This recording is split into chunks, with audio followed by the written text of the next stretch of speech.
Boleh kita berikan kemuliaan untuk Tuhan kita yang hidup. Haleluya, boleh lambaikan tangan ibu-ibu. Saya mungkin gak bisa lihat wajah ibu-ibu satu-satu, tapi saya percaya Tuhan lihat. Saat kita mengangkat tangan, kita lambaikan tangan dengan iman. Walaupun mungkin kita sedang dalam berada kekalahan, tapi kita punya Tuhan yang lebih dari pemenang, yang mampu membawa kita naik dengan sayap Raja Wali. Haleluya, puji Tuhan. Sekali lagi kita berikan kemuliaan untuk Tuhan.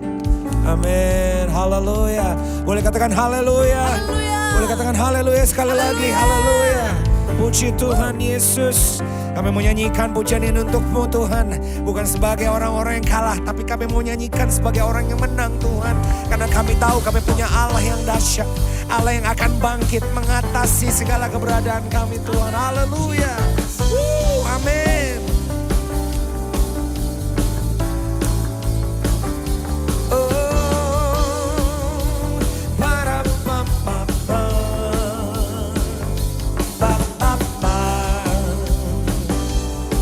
Amin, Jesus. Haleluya. Kerahkanlah kekuatan-Mu, ya Allah. Oh, tunjukkanlah kuasa-Mu, ya Tuhan. Serahkan musuh-Mu, Tuhan. Serahkanlah musuh-Mu. Oh, selamatkanlah umat-Mu. Allah dahsyat di tempat kudusnya.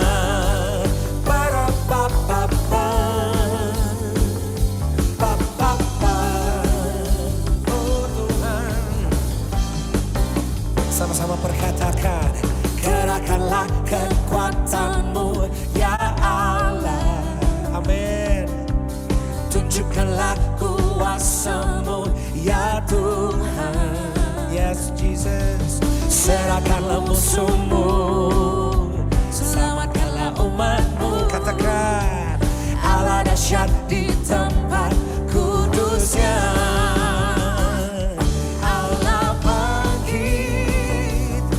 Bersoraklah sama-sama. Hey, Allah bangkit, bernyanyilah. Musuh dikalahkan, umatnya dibebaskan. Allah dahsyat di tempat kudusnya. Mari komunitas Tuhan, kita nyanyikan pujian ini benar-benar dengan iman bahwa kita sudah dijadikan Allah lebih dari pemenang. Allah yang akan bangkit mengatasi segalanya. Amin. Kerahkanlah kekuatan-Mu, ya Allah. Tunjukkanlah kuasa-Mu, ya Tuhan. Musuh dikalahkan. Amin. Selamatkanlah umat-Mu. Allah dahsyat di tempat kudusnya. Kerahkanlah kekuatan-Mu, ya Allah.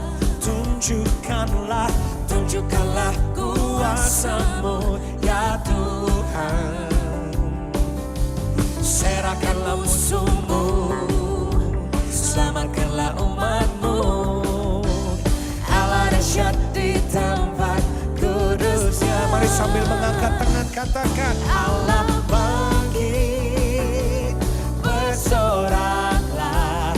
Hey, Allah bangkit, bernyanyilah. Apapun musuhmu hari ini, musuh dikalahkan, umatnya dibebaskan. Allah dahsyat di tempat kudusnya. Kamu dan Tuhan kembali katakan, Allah sambil bertepuk tangan, bersorak. Katakan, hey, Allah bangkit, bernyanyilah.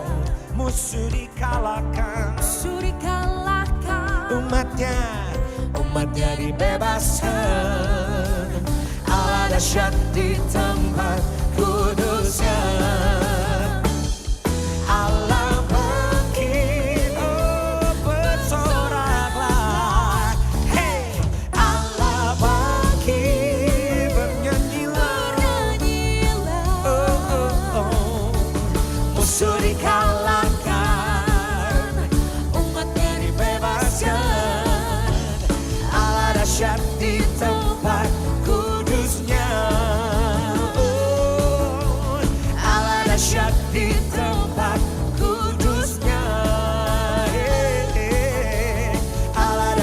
di tempat kudusnya. Ba-da-ba-ba-ba. Ba-ba-ba. Oh Tuhan.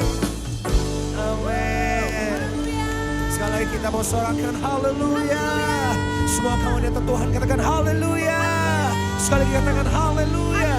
Amin. Puji Tuhan. Amin. Puji Tuhan Yesus. Kami mau katakan Engkau Allah yang dahsyat Tuhan. Engkau Allah yang luar biasa Tuhan. Tuhan Yesus, mungkin di hari-hari ini Tuhan, kami seolah-olah tidak melihat Engkau bekerja Tuhan. Seolah-olah rasanya mungkin kami merasa Tuhan Engkau di mana, Engkau gak ada. Tapi Tuhan, justru di saat itu Tuhan Engkau bekerja. Kami mau belajar percaya pada janji-Mu Tuhan. Walaupun kami gak melihat Tuhan. Walaupun mungkin doa kami rasanya gak dijawab. Walaupun kami belum mendengar atau gak ngerasa apa-apa. Kami mau belajar percaya. Kami mau katakan Tuhan, kami percaya pada janji-Mu. Walaupun hati kami pedih Tuhan. Engkau gak pernah terlambat menolong Tuhan. Engkau Allah yang setia. Sebab janji-Mu seperti fajar Tuhan. Ketika ku hadapi kehidupan ini, jalan mana yang harus ku pilih? Yes Jesus. Ku tahu ku tak mampu, ku tahu ku tak sanggup. Hanya Kau Tuhan tempat jawabanku. Aku pun tahu ku tak pernah sendiri. Sebab Engkau Allah yang menggendongku.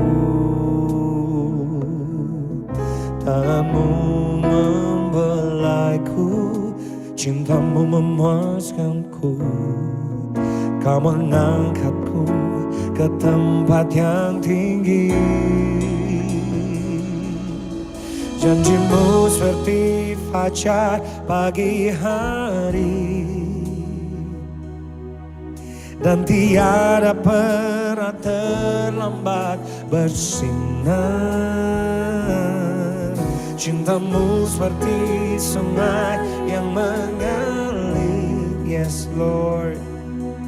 Dan ku tahu betapa dalam kasih-Mu, oh Tuhan Yesus. Ku percaya janji-Mu Tuhan. Kau Allah yang tak pernah gagal. Dulu Kau tak gagal, sekarang tak gagal, dan tiada pernah gagal. Janji-Mu ya dan amin. Sama-sama kamu neta Tuhan katakan. Ketika ku hadapi kehidupan ini, mari dengan iman, jalan mana yang harus ku pilih?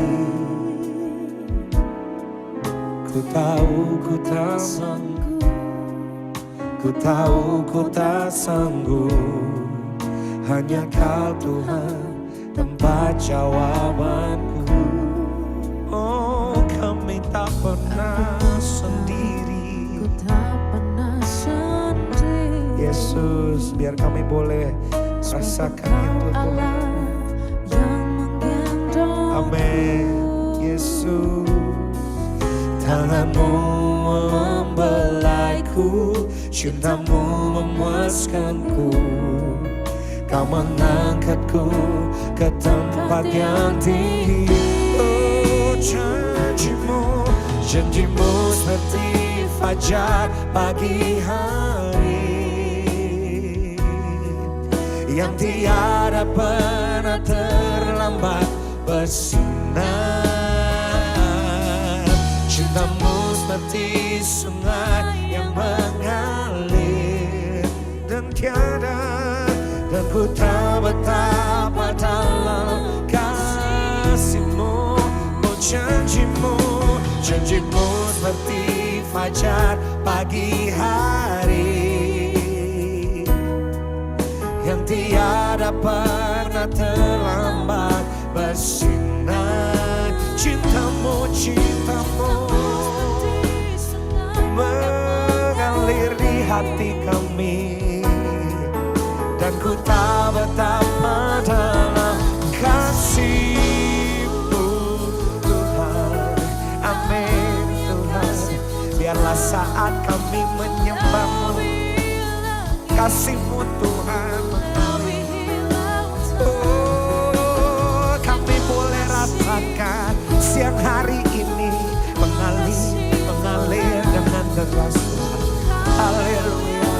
Tangan-Mu yang membelai kami, oh Tuhan, menjamah kami, oh peluk kami Tuhan.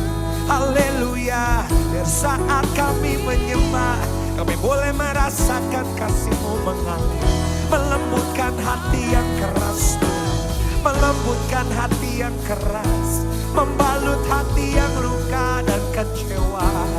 Oh, menguatkan hati yang cemas dan khawatir. Yesus mengalirlah, mengalirlah, Roh Kudus menjamah. Kami percaya janji-Mu, kami percaya setiap janji-Mu Tuhan. Ya dan amin, pasti digenapi. Mari kamu wanita Tuhan, bawa hidupmu kepada Tuhan. Mungkin kita gak bisa melihat, tapi tetap percaya janji Tuhan. Janji Tuhan ya dan amin. Amin Tuhan. Sifat-sifat-Mu Tuhan, sebab Engkau baik Tuhan, sebab Engkau ajaib Tuhan. Kau yang takkan pernah tinggalkan.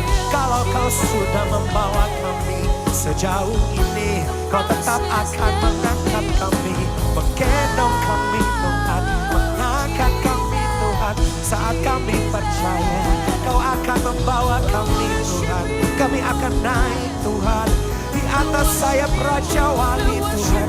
Sayap-Mu Yesus, Kau yang menundungi kami, Kau yang menaungi kami, adalah sumber sukacita kami, tempat perhiburan kami Tuhan. Kami mau beristirahat di dalam hadirat-Mu, karena Kau berfirman, marilah kepadaku semua yang letih lesu dan berbeban berat, kami mau datang Tuhan. Ini kami Tuhan. Oh Tuhan, terpujilah nama-Mu, Allah El Shaddai, Allah Elohim, Allah Immanuel, Jehovah Rapha, Jehovah Nisi, Jehovah Jireh, Jehovah Shalom. Kau terlalu baik Tuhan. Kalau Kau baik, Kau pasti baik sekarang. Kau akan tetap baik. Kau Allah yang baik. Kasih karunia-Mu, kasih karunia-Mu Yesus. Oh Tuhan. Shikira baragara ya la la la la la la la. Hadirat-Mu membasahi kami, memenuhi hati kami, ada dimanapun kami berada. Yesus Tuhan. Shikira baragara ya la wasi, Shikira baragara ya la wasi. Haleluya. Oh Tuhan, saat kami menyembah, ada sesuatu terjadi, ada pemulihan, ada kelepasan, ada pembebasan. Karena kami tahu saat kami sembah Engkau Tuhan dengan segenap hati, Engkau bekerja Tuhan, Engkau bekerja Tuhan.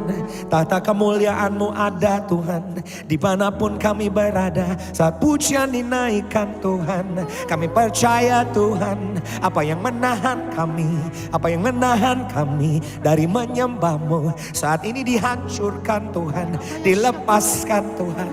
Kami dibebaskan Yesus, kami dibebaskan Tuhan untuk berkata, Kau ajaib, Kau hebat, Kau dahsyat, kau mulia Tuhan. Kau besar, kau besar, kau besar. Janjimu ya dan amin. Kau takkan pernah gagal. Kau takkan pernah gagal. Kau takkan pernah gagal. Kau ada di tempat kami berada Tuhan. Dan tempat itu menjadi kudus karena ada Engkau Tuhan. Yesus, Yesus, mengalirlah, mengalirlah Roh Kudus. Oh, kau lihat tangan-tangan yang terulur Tuhan. Hati-hati yang menantimu Tuhan. Hati-hati yang terbuka Tuhan. Silahkan Tuhan bekerja. Apapun keadaannya, tiada yang mustahil bagimu. Oh Tuhan, tiada yang mustahil bagimu. Engkaulah Allah, pencipta alam semesta. Satu-satunya Allah yang benar. Allah Abraham, Ishak dan Yakub. Dan kini Allah atas nama kami disebut Tuhan. Yang melayakkan kami untuk memanggilmu Aba ya Bapa, Aba ya Bapa, Aba ya Bapa. Haleluya, haleluya. Shikira bara bara bara bara.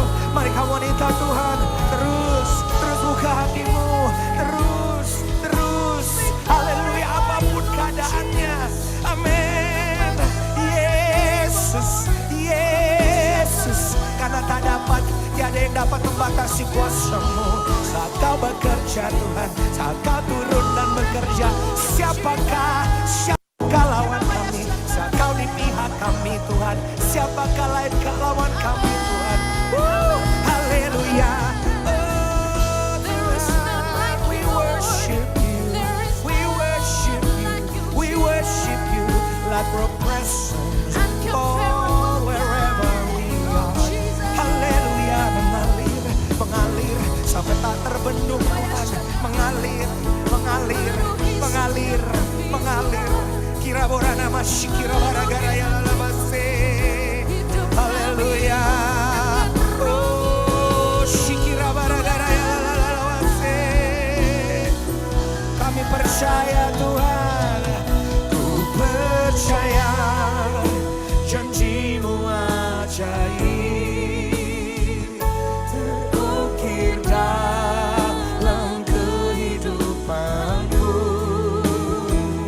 Ku berserah di dalam kekuatan-Mu. Hanya Kau segalanya bagiku. Ini iman kami. Ku percaya janji-Mu ajaib. Terukir dalam kehidupanku. Ku berserah di dalam kekuatan-Mu. Ku percaya.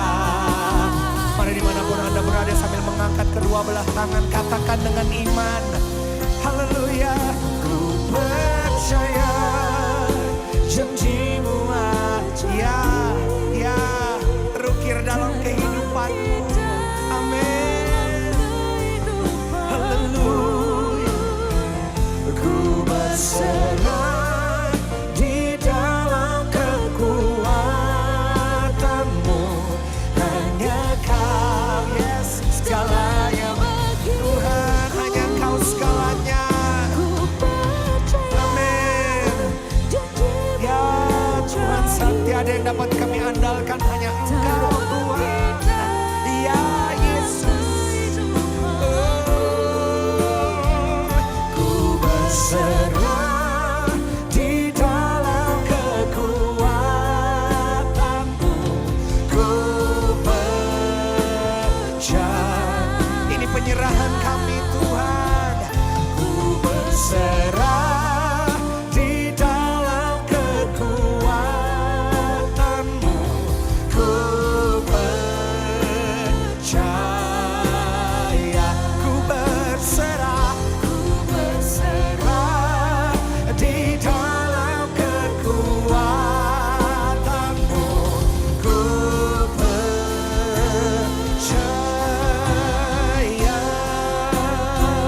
Haleluya, kami percaya hanya padamu, hanya padamu. Oh Tuhan, Tuhan yang tak pernah mengecewakan, Tuhan yang rancangan-rancangan dan rancangan yang penuh dengan damai sejahtera. Rancangan akan masa depan yang penuh dengan harapan bagi kami, bagi kamu, ya kamu, bagi semua. Amin Tuhan, yang terpilih, yang terpanggil sesuai dengan rencana Tuhan. Amin. Semua kaum wanita Tuhan siang hari ini. Haleluya, haleluya. Kami percaya Tuhan, kami percaya Tuhan. Haleluya. Terima kasih Tuhan. Amin. Haleluya, puji Tuhan. Saya persilahkan sebentar akan membawakan doa syafaat Ibu Jenny. Saya persilahkan. Bapa di surga, kembali kami mengucap syukur kepadamu Tuhan. Amin. Oleh anugerah kebaikan-Mu kami boleh ada siang hari ini Tuhan. Kami mau berdoa Tuhan saat kami mengikuti ibadah ini Tuhan. Biar hadirat Allah boleh ada di tempat kami masing-masing. Roh Kudus boleh berada di setiap hati kami masing-masing. Sehingga Tuhan setiap kami boleh mendengarkan yang terbaik, yaitu isi hati-Mu, yaitu firman-Mu yang akan Kau beritakan bagi setiap kami. Urapi hamba-Mu Tuhan, Ibu Indri Gautama yang akan menjadi saluran berkat bagi setiap kami di tempat ini. Biar pengurapan yang berasal daripada-Mu Bapa mengalir kepada hamba-Mu Tuhan. Sehingga apa yang hamba-Mu perkatakan Tuhan itu boleh menguatkan setiap kami. Itu boleh menjamah setiap kami. Itu boleh memerdekakan setiap kami. Biar pengurapan yang berasal daripada-Mu terus melimpah bagi hamba-Mu Tuhan. Kami juga berdoa bagi setiap kami wanita-wanita Tuhan yang mendengarkan saat ini Tuhan di tempat kami masing-masing. Kau jamahlah Roh Kudus, biar hati kami seperti tanah yang subur yang siap ditaburi oleh benih firman-Mu Bapa. Dan kami berdoa agar setiap firman yang kami dengar boleh menjadi kekuatan dalam hidup kami. Kami boleh menjadi tiang doa yang kuat di tengah keluarga kami. Kami boleh menjadi istri yang cakap. Kami boleh menjadi mama yang baik. Kami boleh menjadi anak yang berbakti. Kami boleh menjadi teman yang menjadi berkat bagi setiap teman-teman kami Tuhan. Apapun Tuhan pergumulan di tengah-tengah kami Tuhan, di rumah tangga kami percaya Bapa, Kau Allah yang akan memberi kekuatan itu bagi setiap kami, dan Kau Allah yang akan memenangkan kami untuk keluar dari setiap permasalahan ini. Berdoa Tuhan Yesus agar suami kami Tuhan boleh menjadi imam yang kudus, boleh menjadi imam yang baik, sehingga melalui suami kami, keluarga kami semakin mendekat lagi kepadamu. Terima kasih Bapa di surga, urapi setiap peralatan yang dipakai saat ini sampai dengan berakhir ibadah ini semuanya boleh berjalan dengan lancar ya Tuhan. Terima kasih Bapa di surga, juga mengucap syukur buat Gereja City of Love yang boleh menjadi saluran berkat bagi kami melalui ibadah ini. Biar pengurapan dan berkat yang berlimpah-limpah Kau berikan bagi hamba-Mu, Bapak Timothy dan Ibu Evelyn. Terima kasih ya Tuhan, kami menyerahkan ibadah ini dari awal, pertengahan sampai dengan akhirnya hanya di dalam nama Bapa, Putra dan Roh Kudus, di dalam nama Tuhan Yesus Kristus. Kami sudah berdoa, haleluya, amin. Haleluya Yesus. Oh, ku percaya janji-Mu ajaib terukir dalam kehidupanku. Ku berserah di dalam kekuatan-Mu, hanya Kau segalanya bagiku. Ku percaya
serahkan waktu dan tempat dengan hormat kepada Ibu Pendeta Indri Gautama. Saya persilakan.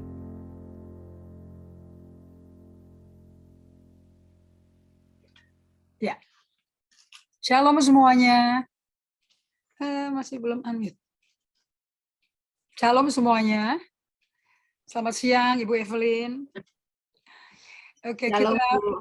Siang. selamat siang. Kita senang sekali bisa berjumpa kembali di tengah-tengah musim yang masih belum kelar pandemi, tapi kelihatan kita semua dipelihara Tuhan. Kita berdoa ya. Berapa terima kasih untuk hari ini. Setiap saat kami bisa merenungkan firman-Mu, mendengar kembali perkataan-Mu yang penuh kehidupan dan kuasa. Bagi setiap orang yang haus dan lapar dan percaya, firman itu menjadi seperti yang dikatakan Allah dan disuruhkan untuk datang kepada kami.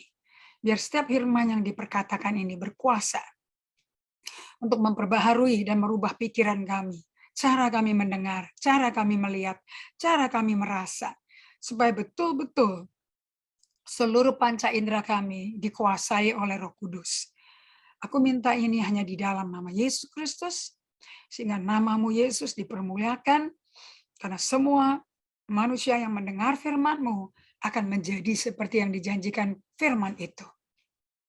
Dalam nama Yesus Kristus kami berdoa mengucap syukur. Amin. Well, hari ini saya akan bagikan mengenai mengenang Allah di tengah-tengah aktivitas kita, kesibukan kita.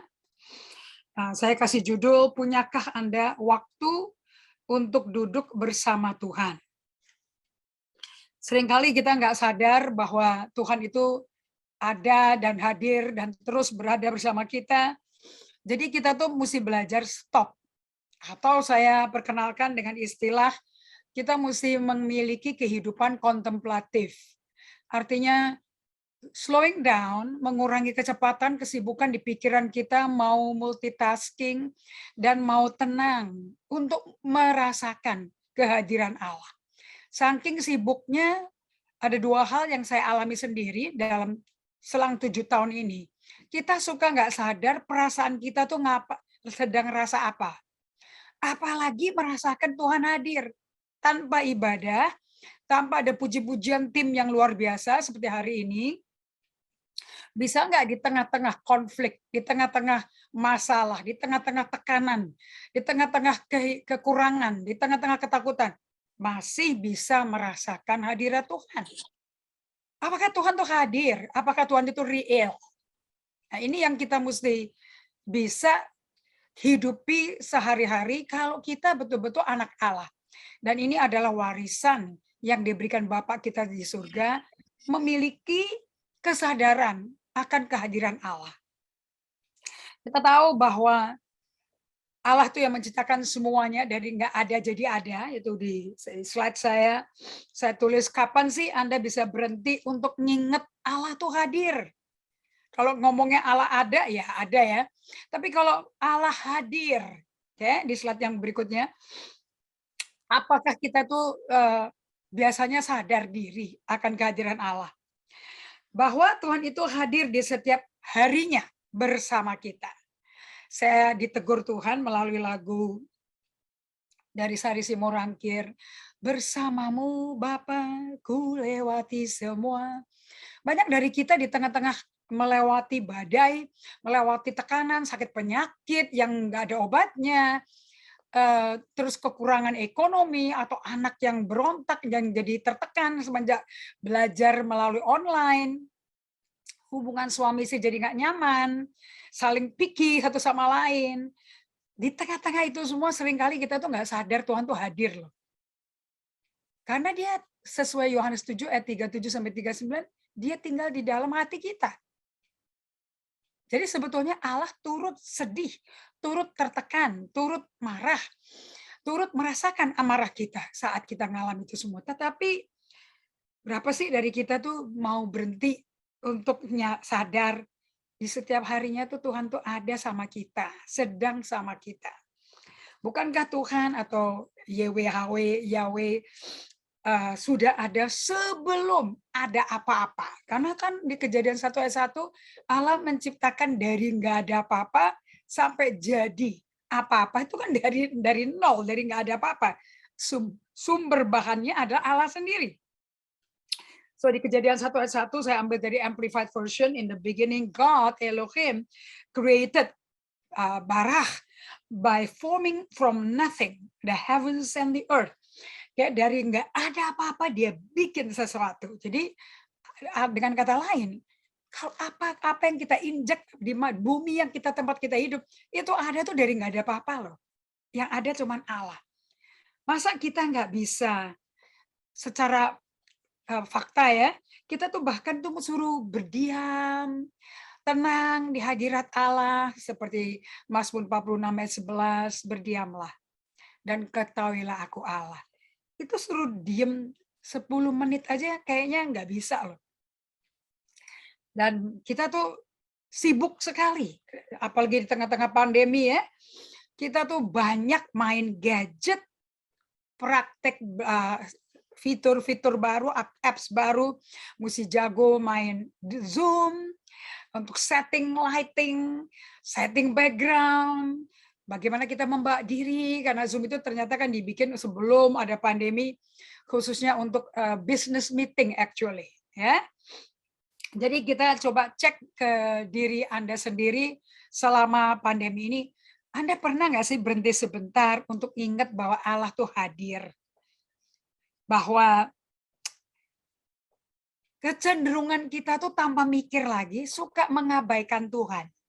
Suka melantarkan kehadirannya dia. Jadi kita lebih sibuk sama hal-hal dan orang sekitar kita dan apa yang kita mau. Tapi kita nggak pernah berhenti untuk memikirkan, Tuhan kau di mana? Kau lagi ngapain ya? Di tengah aku sibuk seperti ini, engkau lagi ngapain? Malah kita meningkatkan frekuensi, karena Bapak Ibu sekalian bisa style ya, di Instagram bisa setting loh, mau bisa browsing atau posting atau sharing story atau video di dalam Instagram kita atau di Facebook kita, itu kita bisa set loh, kita per kali buka sosial media 15 menit aja.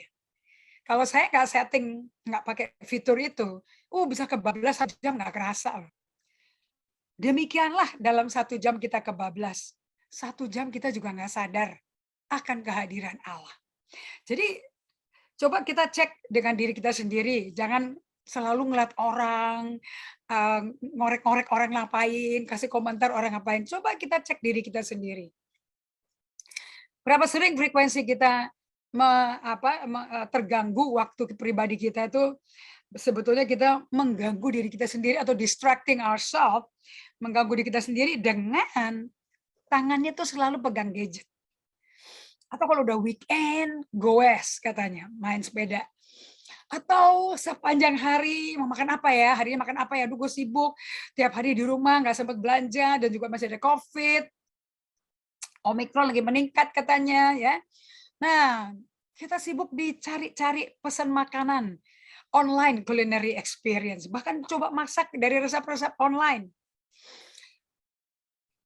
Versus kita ada pikiran timbul berkata, berapa sering ya aku ini terpikir rindu masuk ke hadirat Allah yang 24 jam per hari seminggu, 7 hari seminggu, 365 hari per tahun, 52 minggu per tahun, itu tidak pernah sama sekali terhalang untuk kita akses ke tahta Allah dan mendapat kasih karunia dan rahmat saat butuh pertolongan. Saya kalau baca Ibrani 4:15 ya, ayat 14, ayat 15, ayat 16, saya bisa nangis saat ini. Karena selama 6 tahun ini saya belajar untuk berdiam. Saya belajar untuk berdiam karena ternyata dari Mother Teresa saya pelajari, seorang gadis sejak 17 tahun sampai meninggalnya, kerjanya tiap hari menyatakan kasih Kristus sampai dialami orang-orang yang anak-anak yang dilempar di pinggir jalan, ditinggal orang tuanya karena orang tuanya terlalu miskin untuk melihara mereka, dan mereka mati kelaparan, busung lapar, sakit penyakitan di tepi jalan di Kalkuta. Tapi Mother Teresa menjemput, menggendong satu persatu. Dia bawa ke satu rumah sakit yang dimiliki dokter Hindu. Namun dokter ini sangat berperi kemanusiaan. Dan selalu sampai fotonya, lukisan besar Mother Teresa ada di rumah sakit Kalkuta itu. Karena perbuatan ini hanya satu jiwa per satu jiwa. Dia bilang, Mother Teresa berkata, gampang kalau orang sakit kanker, sakit AIDS, sakit TBC, gampang kita bawa ke dokter, bayar, diberikan obat paling mutakhir, bisa lebih sembuh atau sehat atau meringankan. Tapi dia bilang, anak-anak yang terlantar di pinggir jalan di Kalkuta, mereka bukan sakit penyakitan fisik saja. Mereka mengalami sakit yang namanya dibuang, tidak dimaui, tertolak, sendirian, lonely. Obat apa yang bisa menolong mereka? Dari rasa tertolak tak ada harganya sama sekali. Kecuali kasih Kristus. Setiap kali aku menggendong anak itu, satu hari satu anak. Sampai ditangani dengan benar di rumah sakit. Aku sedang membagikan dan membuat anak itu mengalami mengecap kasih Kristus.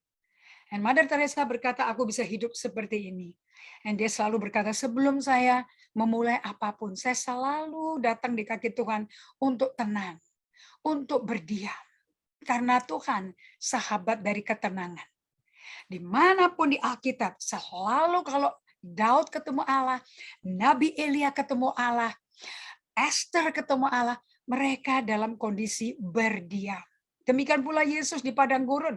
Setelah dia dibaptis selam di sungai Yordan secara luar biasa kolosalnya. Langit terbuka, Allah berkata, ini loh anakku, kepadanya aku berkenan.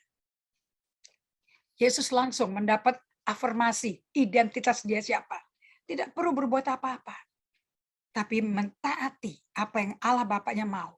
Yaitu bergaul bersama Allah 30 tahun pertama. Tidak membuat apa-apa. Tidak lakukan mujizat. Tidak khotbah sama sekali. Nah, orang yang tahu sahabatnya, kesukaannya Allah kita adalah ketenangan, keheningan, berdiam. Daud berkata di Mazmur 37 ayat 7, berdiamlah di hadapan Allah. Dan nanti-nantikan dia dengan sabar. Allah itu sukanya didatengin dengan tidak banyak ngomong. Tetapi diajak diam. Kalau kita diam, dia bekerja. Dia bicara, kita latihan dengar. So di Ibrani 4 ayat 15, saya senang sekali dengan undangan Roh Kudus melalui penulis surat kepada jemaat Ibrani. Sebab itu marilah kita dengan penuh keberanian, karena ini warisan kita sebagai anak Allah. Nggak usah ragu-ragu apakah Allah akan tolong apa enggak. Menghampiri tahta kasih karunia, tahta grace, supaya kita menerima rahmat dan menemukan kasih karunia. Jadi apa yang kita dapat dari Allah bukan fisik, bukan materi. Selalu the grace of God. Itu adalah Roh Kudus. Roh Kudus namanya banyak sekali. Roh kasih karunia, roh damai sejahtera, roh Allah, roh Kristus, namanya banyak. Untuk mendapat pertolongan pada saat kita membutuhkan. Kita bisa dapat hikmat, dapat firman yang tepat, dapat pengertian. Nah, itu akibatnya kita bisa mikir berbeda dan melakukan. So, untuk ini, untuk belajar berdiam, saya tuh teringat dengan Lukas 10 ayat 38 sampai 42, di mana ada seorang wanita yang mengundang Yesus masuk ke rumahnya di daerah kampung yang miskin, Betani, namanya Marta. Kalau saya renungkan dan kehidupan Maria, Mother Teresa, dari hamba-hamba Tuhan lainnya, Saint Augustine, Ignatius de Loyola, kalau yang zaman sekarang Richard Foster, Dallas Willard, Peter Scazzero, ini orang-orang yang hidup selalu tidak tergesa-gesa dan tenang di dalam hadirat Tuhan. Dan mereka bisa mengalami transformasi dari dalam keluar. Karakter mereka seperti Kristus.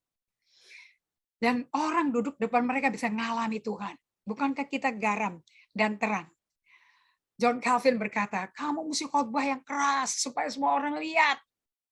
Kalau perlu bicara. Ternyata khotbah yang paling keras adalah perilaku kita. Pembawaan diri kita, bukan khotbah verbal. Sehingga apa yang kita khotbahkan verbal, nanti akan dituntut sama keluarga kita sendiri. Apa yang kamu khotbahkan, kamu hidupi nggak di rumah? Papa mamamu ngalami? Anak-anakmu ngalami? Pasangan hidupmu ngalami apa tidak? ART-mu di rumah ngalami? Atau itu hanya acara program? Saya pegang perkataan John Calvin itu. Oleh sebab itu saya sangat empati. Saya nggak menghakimi Marta di kitab Lukas. Yesus yang langsung ceritakan loh kejadian ini. Oke, apakah kita berempati sama Marta? Si Marta ini si cemas. Saya tulis pakai bahasanya pengajaran LK3 Pak Julianto Simanjuntak. Anxiety itu bahasa Indonesianya ansietas. Saya baru belajar. So kita baca sama-sama ya, Lukas 10 ayat 38-42. Dan nanti Anda ngerti kenapa saya empati sama Marta. Ketika Yesus dan murid-muridnya dalam perjalanan, tibalah ia di sebuah kampung. Seorang perempuan yang bernama Marta menerima dia di rumahnya. Catat ibu-ibu, seorang bernama Marta menerima Yesus di rumahnya. Jadi ya Marta yang nyambut Yesus, yang ngundang Yesus. Yesus nggak nyelonong aja ke rumahnya Marta. Perempuan itu mempunyai seorang saudara yang bernama Maria. Maria tuh duduk dekat kaki Tuhan. Posturnya duduk. Tentu kalau kita duduk beda dengan postur berdiri. Kalau berdiri bisa gerah, goyang, sedang posisi mau berbuat sesuatu. Tapi kalau duduk itu posisi resting. Posisi istirahat. Kayak kita lagi duduk nih di depan kamera, daripada laptop kita. Oke, nah kita lagi tenang, kita lagi kaki badan kita lagi rest, nggak mikul beban, dan terus mendengarkan perkataannya. Jadi kalau kita nggak bisa rest, jiwanya, fisiknya, sarafnya, pikirannya, kita nggak bisa dengar suara Tuhan. Sekali lagi saya pegang perkataan Mother Teresa. God is the friend of silence. Allah adalah teman dari ketenangan, dari berdiam. Elia pun di Gunung Horeb mengetahui kehadiran Allah. Tidak di dalam guntur, angin kencang, api. Tidak ada. Tapi Allah datang dalam sheer silence, bahasa Inggrisnya. Bahasa Indonesianya susah diterjemahin, dikatakan angin sepoi-sepoi basah. Sheer silence yang nggak ada suara. Dan di tengah-tengah ketidakkeheningan tanpa suara, Elia mendapat impresi. Allah bertanya, kamu ngapain di sini? Dan Elia ngomel lagi. Nggak ada orang Israel yang benar. Semuanya udah bejat, semuanya murtad. Dan Allah berkata, kau berdiri, kau urapi Yehu. Kau urapi Elisa. Dikasih tugas terakhirnya Elia. Kemudian dia diangkat dengan kereta kuda ke surga, di rapture. Tapi tiga pesan dari Allah, bagaimana kelanjutan Elia setelah selesai masa kerjanya di bumi, itu diperoleh waktu dia tenang. Karena Allah seperti angin sepoi-sepoi basah. So the challenge bagi kita semua adalah bagaimana jiwa kita bisa tenang. Terjadi sedimentasi, pengendapan semua kekacauan, kebingungan, pikiran yang banyak diredam, dimengendapkan. Ya, itu butuh waktu. Yang tidak ngapa-ngapain, hanya diam di kaki Tuhan. Persis kayak Maria. Dan Maria lakukan ini di tengah-tengah kesibukan, ada tamu 13 pria. Yesus dan 12 muridnya, laki-laki Yahudi semua. Sedang Marta sibuk sekali, ayat 40, melayani. Ia mendekati Yesus dan berkata, Tuhan, tidakkah engkau peduli bahwa saudaraku membiarkan aku melayani seorang diri? Di mata Marta, Maria nganggur. Suruh dia membantu aku. Ini sudut pandang lensanya, perspektifnya Marta. Maria pengangguran. Tidak tahu diri, nggak ada perasaan empati. Tetapi menarik sekali Yesus menjawabnya. Marta, Marta, engkau khawatir dan menyusahkan diri dengan banyak perkara. Saya bisa dengar suara Yesus kalem, tenang, tidak ada tanda seru. Jadi nggak lagi dimarahin Martanya. Bahkan Yesus merasakan begitu banyak perkara yang dia mesti handle. Sampai dia frustrasi sendiri, sampai menyusahkan diri dan cemas, khawatir. Jadi Yesus bukan cuek loh sama Marta. Yesus menghargai dan merasakan kehadiran Marta. Rasanya Marta kayak apa, emosinya, dia rasa. Dan apa yang dikerjakan Marta banyak sekali, dia tahu. Bukan dicuekin dan tidak disepelekan. Jadi kalau orang sampai mengulas kembali apa yang kita kerjakan, itu orang yang sibuk tuh rasanya dihargai loh. Oh aku tuh dikenal tuh. Oh aku tuh diketahui sedang sibuk tuh. Jadi aku nggak lagi dicuekin Yesus ya. Beda sama Maria loh. Hanya duduk di kaki Yesus. Tapi yang Marta nggak perhatikan adalah Maria menyerap setiap perkataan Tuhan Yesus. Marta yang ngundang Yesus malah meleset. Udah ngundang, tidak memberi perhatian ke Yesus. Yesusnya dilupakan dari pusat pemikiran dia. Yang ada di dia makanan. Makanan paling enak, masakan Marta. Mestinya bikin Marta Kitchen ya. Kita bikin culinary business namanya Marta Kitchen. Tamunya Maria semua. Terus Yesus jawab lagi. Kalem sekali jawaban Yesus. Tidak menghardik loh. Tetapi hanya satu saja yang perlu. Maria telah memilih yang terbaik. Yang tidak akan diambil daripadanya. So Yesus menunjukkan kepada Marta. Di tengah-tengah pikirannya cemas dan khawatir, emosi yang marah. Dikatakan Maria have chosen the right thing.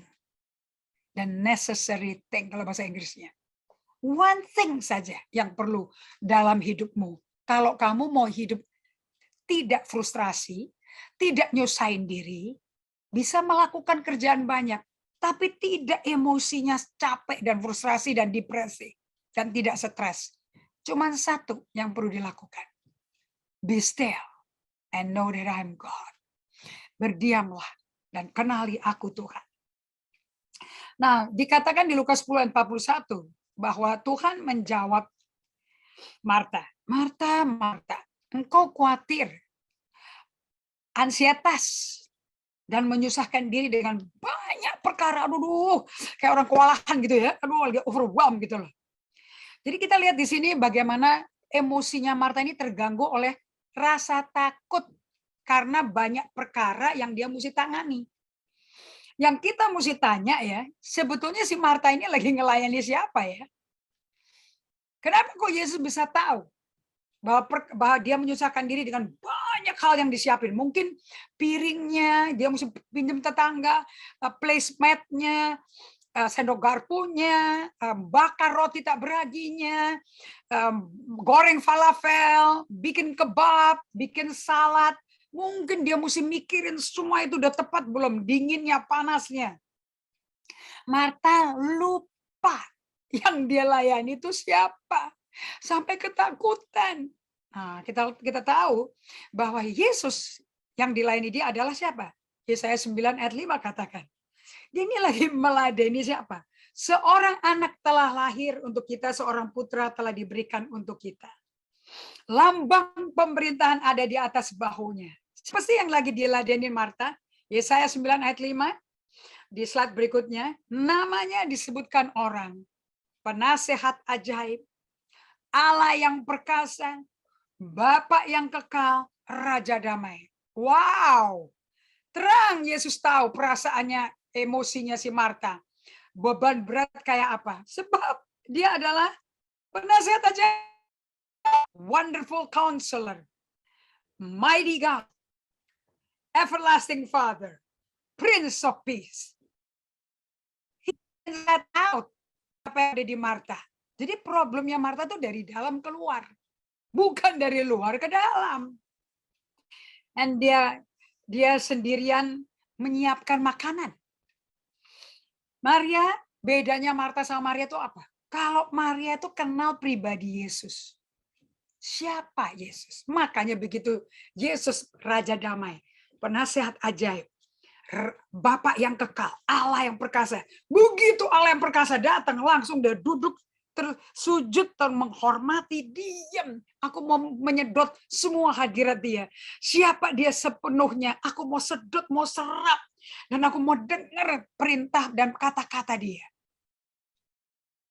Sementara Maria memilih untuk duduk dan mendengar. Karena Allah kalau ngomong gak teriak-teriak. temannya dia adalah silence, keheningan. Makanya postur kita mesti jiwanya, pikirannya lagi tenang, pikirannya parkir, rest, berhenti. Nah, Bapak Ibu sekalian, ini kita nggak bisa mengalami yang seperti Maria ya. Kalau nggak pernah praktek dan menciptakan a new habit, kebiasaan baru, yaitu kebiasaan untuk berdiam, stop berdiam di hadapan Allah. Ini praktek seperti ini semua agama lakukan loh, bukan hanya Kristen loh. Matter of fact, semua agama lain niru Kristen. Dan ini dimodelkan selama 33 tahun Yesus di bumi, dimodelin sama Yesus. Apa yang dilakukan Yesus diam-diam sembunyi 30 tahun pertama, namanya nggak keluar sama sekali. Cuma waktu umur 8 hari disunat, sama 12 tahun di Yerusalem di hari Paskah, di mana dia hilang 3 hari. Kemudian muncul lagi usia 30 tahun. Yang Yesus lakukan, begitu selesai di Islam, langsung dia hidup kontemplatif. 40 hari nggak makan, nggak minum, sendiri dengan Bapaknya. Jadi kehidupan berada bersama Bapaknya, sendiri in solitude bersama Bapaknya, itu adalah budaya gaya hidup Yesus. Yang nanti kalau Anda baca di Kisah Para Rasul, seluruh 12 rasulnya yang sudah pernah berjalan sama Yesus, hidupnya sama, di jam-jam yang sama. Mereka naik ke tempat berdoa dan mencari wajah Tuhan. Jadi Yesus meninggalkan ritme hidup. Nah, ini Maria udah nangkep nih. Maria sadar siapa Yesus, tetapi dia memilih untuk mengendalikan semua kesibukan. Ibu rumah tangga meladeni tamu-tamunya. Dia memilih untuk mengendalikan semua yang ia mampu kerjakan sendirian demi Yesus. Si Marta ini sadar siapa Yesus dari khotbah, tetapi dia nggak mengenal secara pribadi. So dia pegang semua kendali untuk membereskan apa yang dibutuhkan tamu. Kalau aku jadi tamu, aku minta dilayani begini. Kalau Maria sadar dan kenal di batin dia siapa yang di depan dia.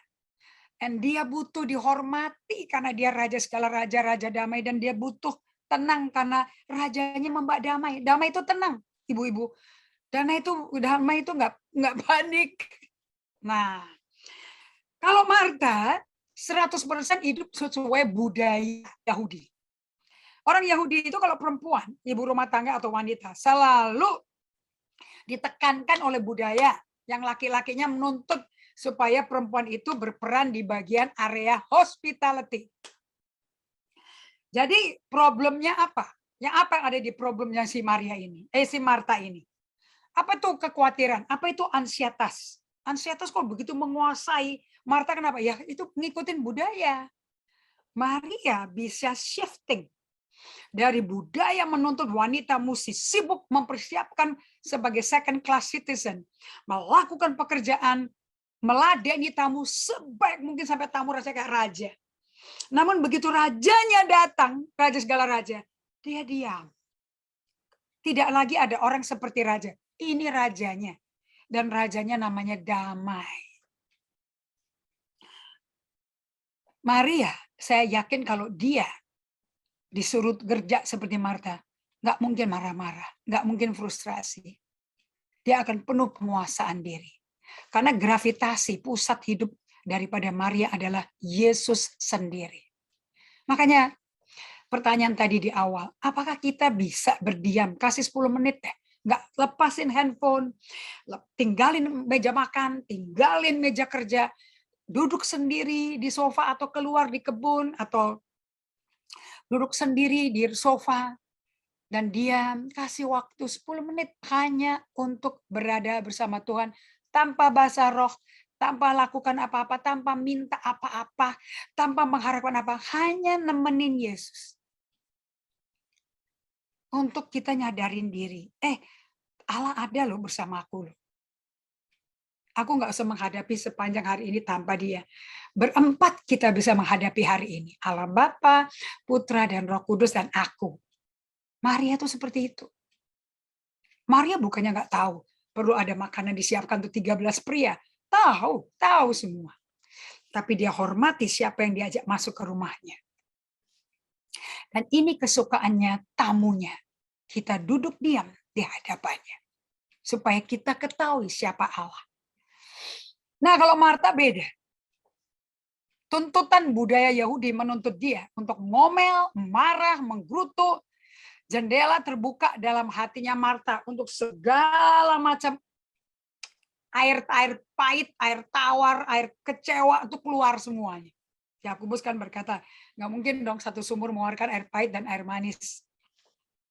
So kita belajar di sini bahwa kemelut dalam emosinya si Marta itu 100% disetir oleh rasa takut. Oke, dan ini rasa takut yang sebetulnya salah tempat ya. Kalau Raja Damai yang datang, buat apa rasa takut ada? Karena damai itu akan menguasai pikiran hati kita sehingga kekhawatiran sirna. Itu Filipi 4 ayat 7 ngomong gitu. So kita lihat di sini bahwa Marta 100% hidupnya sehari-hari tidak berpusat pada Yesus. Walaupun dia kenal Yesus siapa, diundang makan ke rumahnya, tapi dia nggak kenal siapa sebetulnya dia. Makanya Marta itu hidupnya tidak terinspirasi oleh Yesus. Allah adalah kasih, Yesus adalah kasih. Jadi Maria menikmati hujan kasih. Marta menjauh dari kasih. Malah dia hidup dengan pembuktian. Kayak orang mungkin seperti anak di rumah, tapi karena anak pungut, jadi memiliki roh yatim piatu, the orphan spirit. Mesti kerja membuktikan aku cinta engkau. Kalau anak nggak ngapa-ngapain juga disayang sama orang tuanya sebagai anaknya. Nah, kalau Marta enggak. Marta tidak diinspirasi oleh kasih. Tapi dia digerakkan hidupnya penuh dengan kekhawatiran, kecemasan, pertanyaan, mempertanyakan Tuhan. Ansietasnya tinggi sekali. Ini kalau sekarang zaman pandemi mungkin dia udah minum obat penenang kali, udah minum Xanax, udah minum obat tidur kali, kalau nggak bisa tidur nih, ya. So coba Anda renungkan saat ini. Renungkan diri Anda sendiri. Apakah situasi, kondisi, emosi Anda ini sedang sama seperti Marta? Walaupun Anda pendoa syafaat, atau Anda tim praise and worship, pemain bandnya, apakah Anda sedang banyak pikiran, banyak yang perlu dikerjain? Takut ini, tim media, apakah sebagai hamba Tuhannya juga, apakah kita ini kayak Marta? 10 menit itu, nggak usah 10 menit, saya latih jemaat saya yang kepingin mengalami perubahan transformasi dari dalam keluar. Mereka suruh diam 2 menit, waduh dia bilang rasanya lamanya nggak keluar, aku nggak tahan. Sebetulnya mereka nggak tahan ngelihat diri mereka sendiri, kondisi dalamnya kayak apa. Ngantuk, nguap, pikirannya jalan-jalan, suara dari dalam hati, suara luar kedengaran, semua tenang, kok nggak bisa sih? Saya bilang, akan menuju ketenangan. Dengan berdiam, kita akan menuju ketenangan. Yang sekarang belum ada. So, waktu pertama kali tenang, 2 menit, 3 menit, terima aja apa adanya. Memang dalamnya ramai, gaduh. Berisik dalamnya. Ya terima aja. Itu keadaan kita saat ini. Dan Tuhan terima kita apa adanya. Tuhan nggak menghakimi kita. Lihat dong Maria. Yesus terima dia. Apakah Maria sempurna? Belum kan? Nah, kalau pikiran Marta tuh terdistraksi dari Yesus. Bahkan tangguh untuk Anda bersama Yesus. Karena pikiran Marta itu tenggelam dalam sekali. Dalam apa? Dalam urusan-urusan yang dia pikir, dia yakin harus dibikin. Kalau mau menerima tamu, mesti begini sebagai perempuan Yahudi. So saya bagikan ya, Matius 13 ayat 22, saya ingat ayat ini jadinya. Ada 4 macam tanah, kata Yesus. Karena kerajaan surga itu seumpama seorang penabur. Ada 4 macam tanah, 75% nggak ada menghasilkan hasil panen. Hanya 25% yang dijamin memberi hasil panen 30 lipat, 60, 100 kali lipat. 75% gagal total, nggak bisa menghasilkan panen. Yang nggak ada tanahnya, benih ditabur, dia ambil burung, yaitu setan.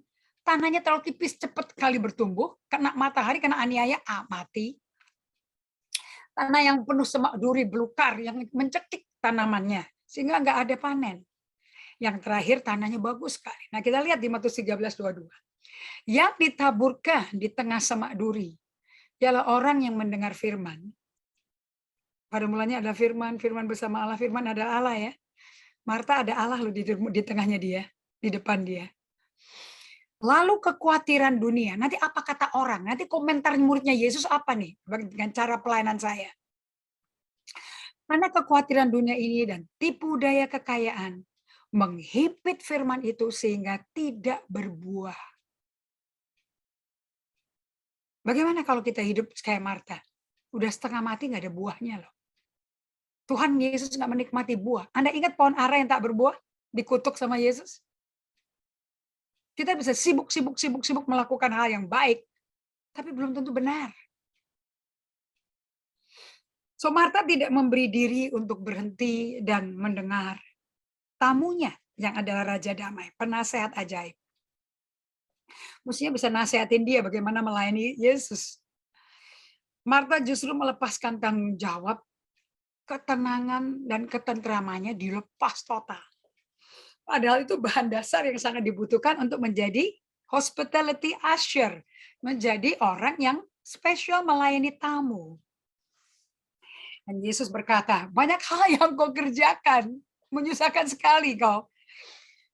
Padahal yang dibutuhkan di dalam kamu untuk menyenangkan aku, untuk berkenan padaku cuma satu yang perlu.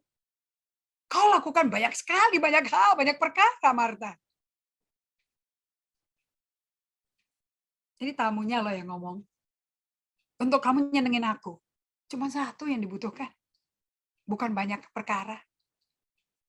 Apakah Anda setiap hari ada waktu untuk menyenangkan Yesus? Untuk menyenangkan hati Allah Bapa. Untuk melakukan satu hal yang perlu ini. Apa itu? Berdiam di hadapan Allah dan nantikan Tuhan. Mau 2 menit, mau 3 menit, mau 10 menit, mau 1 jam. Terserah. Tapi itu suatu kehormatan Allah didatengin kita. Karena dia rindu bersekutu dengan kita. Yesus nggak kepingin performance kita, kerja keras kita. Dia kepingin keintiman sama kita. Makanya caranya dia manggil kita, diamlah, berdiamlah, be still, and know that I am God. Dan kenalah, ketahuilah aku Allah. Jadi dia lebih suka dikenal daripada disibukin sama performance kita. Dan dengan dia berkata, be still and know that I am God. Jadi Allah nggak mau kita kecapean loh. Dia mau kita segar, resting, mulai bekerja buat Tuhan dari posisi beristirahat, berhenti. Makanya disuruh berdiam. Dan kalau berbicara sama Tuhan, itu suruh bicara dengan suara hati yang tenang. Kenapa mesti berbicara dengan tenang kepada Tuhan? Karena dia maunya kita dekat sama dia. Jadi satu hal kita rindu dekat sama Tuhan. Anda tahu nggak? Allah tuh kangen sama kita. Makanya dia rindu kita datang pada dia dan diam aja. Jangan lari kiri kanan, jangan kerja apa-apa. Karena dia kangen. Dia mempelai pria kita. Kita mempelai perempuan bagi Yesus sebagai gereja Tuhan. Yesus adalah, kalau kita kacau, penuh kemelut hidupnya, pelajari satu hal ya, dari Markus 4. Yesus itu adalah pengendara melampaui, mengarungi badai krisis. Yesus itu ahli menenangkan badai ansietas, lautan ansietas di pikiran, di jiwa kita. Ingat, Yesus adalah penyelamat jiwa kita. Yang dia pikirkan, yang dia value itu jiwa kita. So di sini kita belajar bagaimana Yesus memanggil nama Marta 2 kali.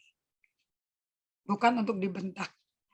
Cara Yesus menjawab membawa atmosfer yang mengkalemkan, mengurangi tempo, menenangkan. Marta, Marta. Bukan Marta, bukan begitu. Yesus pakai suaranya seperti rem untuk dengar perlahan-lahan. menenangkan turbulensi dalam hati Marta. Yesus membantu Marta berfokus. Martanya nggak tahu dia nangkep apa enggak. Secara Yesus mengkonfrontasi sikap berdosa. Ini saya juga mesti belajar dengan jemaat sendiri yang dibilangin 10 kali tetap melakukan caranya sendiri, nggak mengikuti caranya Tuhan yang saya udah belajarin. Well, itu juga alat untuk mengukur apakah kita ini bekerja dengan dari dasar kasih, menegur dari dasar kasih, atau cuma suka membagikan firman tapi nggak suka mengasihi sesama. Ujian itu tiap hari ada. Tujuannya cuma menguji hati kita, apakah kita ini melakukan kebenaran dari hati yang mencintai Tuhan, mencintai sesama, atau kita melakukan untuk suatu pembuktian. Kayaknya Marta pembuktian. Secara Yesus mengkonfrontasi sikap berdosa dari ansietasnya, si Marta ini, cukup dengan cara penyampaiannya Yesus. 2 kali. 2 kalimat, 1 hal yang perlu. Berdiam dan miliki rasa aman di hadapanku. Bersama aku. Jadi kalau kita tuh praktek membuat habit baru untuk duduk, diam, stop, kurangi tempo, lepas semuanya dari genggaman tangan kita. Lepaskan apa yang ada di pikiran kita yang numpuk, lepaskan gundah gulana kita. Anda akan duduk percaya dan berserah pada Tuhan. Anda akan justru mengalami kesehatan. So, di waktu yang sudah mendekat ini, saya belajar dari Daud di tengah-tengah peperangan yang mengerikan. Nah, ini lagu yang Pak Niko tulis ya, lagu Yesus kaulah pembelaku. Jadi di tengah-tengah perang, Yesus pembelanya. Bagaimana Daud tahu Yesus itu pembela dia yang berperang atas nama Daud? Di ayat 4 Mazmur 27. Kagum saya. Sama dengan Lukas 10. 1 hal telah kuminta kepada Tuhan di tengah medan peperangan. Itu yang kuingini. Diam di dalam rumah Tuhan seumur hidupku. Menyaksikan kemurahan Tuhan dan menikmati baitnya. Di tengah-tengah medan peperangan. Dikepung musuh. Daud bisa hidup dengan lensa kacamata Tuhan. Dia bisa hidup menikmati kehadiran eksistensi Allah. Dan kemurahan-kemurahan Tuhan, the favor of God, dan menikmati berada di bawah kepak sayapnya Tuhan, di tengah badai. So, sebagai penutup, saya mau sampaikan pada Bapak Ibu sekalian, seek the Lord, kalau bahasa Inggrisnya, cari Tuhan. Dan Yesus berkata, kamu cuma butuh 1 hal yang kau perlukan di tengah-tengah ketakutan ini, peperangan yang menekan. Dan Yesus adalah, saya ulang lagi, pengendara ulung badai hidup di tengah badai hidup kita. Kalau kita bersama Yesus, berada bersama Yesus, kita akan melewati semua badai dengan kalem. Ini yang saya alami di tahun ke-7 ini. Setelah 6 tahun belajar setiap hari 3 kali sehari sampai 5 kali sehari, harus naik frekuensinya saya, disiplinnya saya untuk sadar Allah tuh beserta aku nggak sendirian. Butuh otot mendengar suara Tuhan itu dibangun dari hari ke hari. So, sebagai penutup, saya mau kasih tahu pada Anda, problem kita itu apa sih sebetulnya? Kok susah banget mengenal suara Tuhan? Menjadi tanda-tanda orang percaya, mereka akan berdoa bagi orang sakit akan sembuh, tumpang tangan akan sembuh, berbahasa baru, bukan bahasa Indonesia, tapi bahasa hatinya Allah, selain bahasa roh. Tapi mengungkapkan hatinya, ekspresikan emosinya Allah. Di Mazmur, sebagai penutup dari Corrie ten Boom, saya belajar seperti ini. Kalau setan nggak bisa bikin kamu berdosa dengan menipu, berzinah, pornografi, bohong, berontak sama firman Tuhan, nggak menanggapi kayak Saul gitu. Kalau setan nggak bisa bikin kita hidup kayak Saul, yang tidak pernah mendengar firman Tuhan. Setan akan bikin kita super sibuk, bahkan dalam pelayanan. Karena waktu kita super sibuk, nggak mungkin kita bisa dengar Tuhan. Nggak mungkin. Dan hati yang sibuk adalah hati yang tidak tentram. Guru dari segala guru yang mengajarkan ketentraman ini yang adalah Dallas Willard, seorang profesor filsafat dari University of Southern California yang meninggal, tapi dia seorang lebih dari pendeta. Dia berkata seperti ini, hurry is the great enemy of our spiritual life in our day. Tergesa-gesa, hatinya kepingin lekas-lekas. Saya niru kata-kata ini dari Pengkhotbah 5 ayat 1. Kalau ngomong kamu di bumi, kata Allah, jangan terburu-buru, jangan lekas-lekas hatimu, karena aku di surga, kamu di bumi.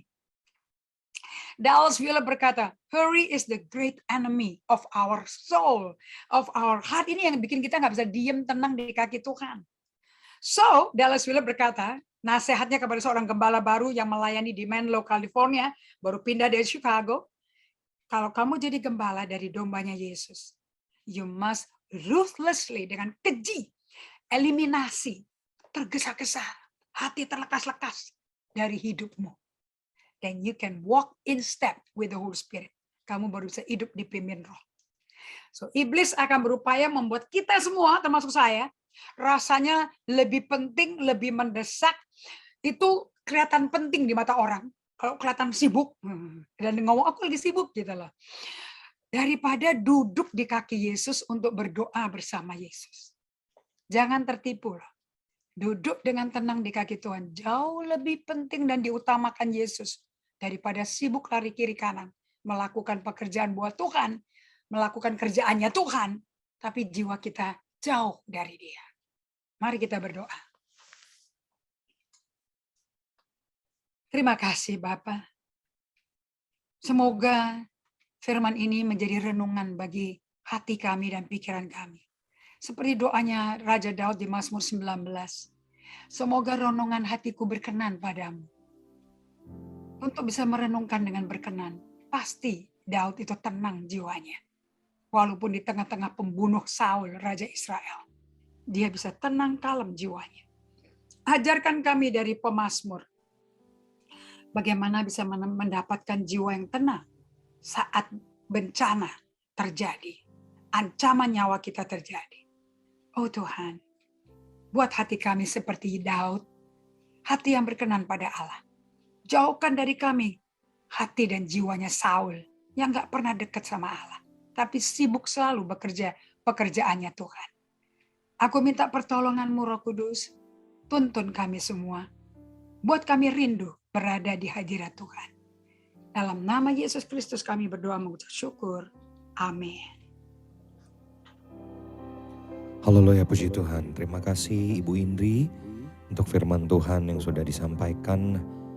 Mendoakan biar Tuhan senantiasa menyertai dan memperlengkapi Ibu dan memakai Ibu kemanapun Ibu berada.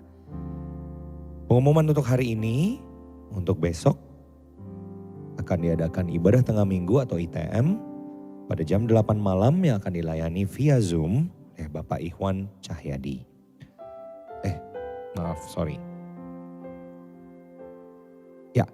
Oleh Bapak Agus Lutan. Kembali lagi, untuk besok ibadah tengah minggu akan dilayani oleh Bapak Agus Lutan via Zoom. Lalu untuk Sunday Service tanggal 14 Agustus 2022 jam 10 pagi, Anda bisa datang secara onsite ataupun mengikuti secara online via YouTube dengan akan dilayani oleh Bapak Pendeta Frankie Utana. Untuk Anda yang akan datang secara onsite tidak perlu lagi untuk mendaftar. Lalu untuk minggu depan tanggal 16 Agustus ibadah wanita atau Woman of Love akan diadakan jam 11 tepat dan akan dilayani oleh Ibu Pendeta Julita Manik. Demikian pengumuman, mari kembali saya mengundang kita kembali masuk dalam sikap doa sebelum kita akan mengakhiri ibadah kita. Kita angkat satu pujian. Haleluya. Bersamamu Bapa, ku lewati semua perkenananmu yang teguhkan hatiku. Engkau yang